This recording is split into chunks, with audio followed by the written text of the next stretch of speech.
if we're looking at the single optimum, you can describe it with a first order condition, a tangency, of course. In geometry it's tangency. In algebra it's a single equation, right? The slope of the blue, the slope of the indifference curve, which I've denoted m.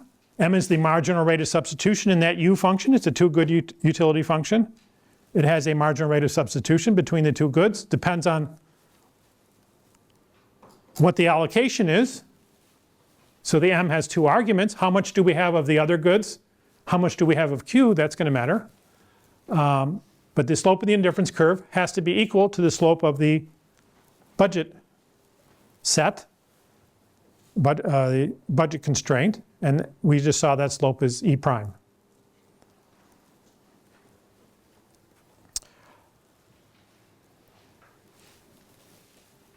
What we have on the left, you might call it, when I'm going to draw a picture of it in a minute, we have on the left, you might call that a demand curve, because it does slope down with Q, and it comes from the preferences.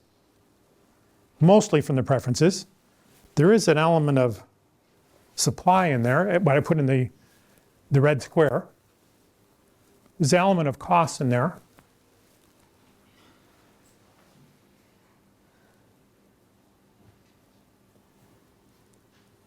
What do we say about preferences if the first argument of this marginal rate of substitution, if that were to disappear? If the quantity of all other goods were irrelevant for determining the marginal rate of substitution, what are we saying about preferences? Quasi-linear on the first group? Quasi-linear, yeah. Can you say it another way? I agree totally. Oh, the marginal rate of the marginal utilities cost. Right. No income effects. No income effects, yes. I agree with both you guys. You guys said, describe the same phenomenon in different words, yes. So if you didn't have income effects, that red square on the left would disappear. Then it would be purely from preferences, right?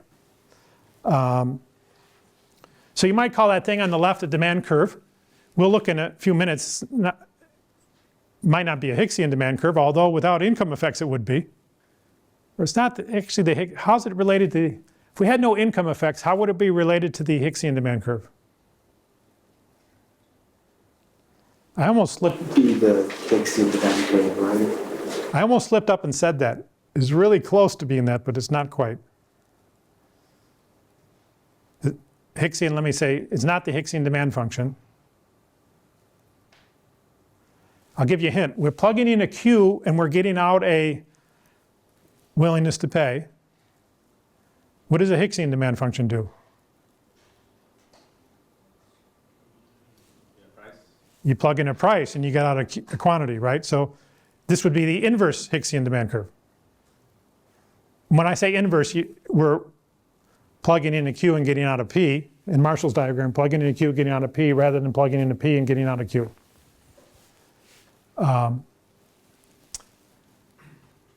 So we might call that, what's on the left, we might call that a demand.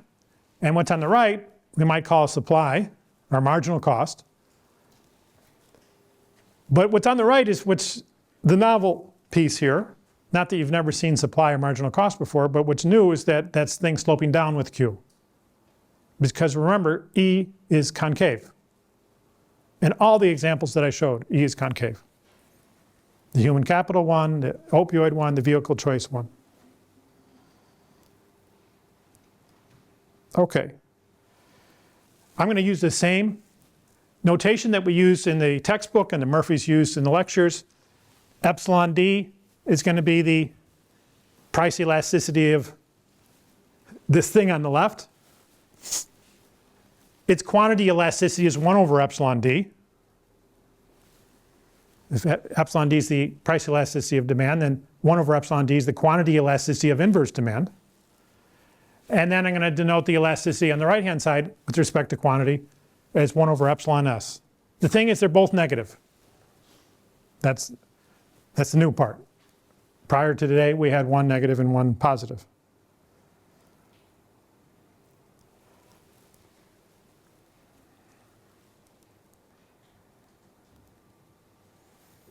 Okay.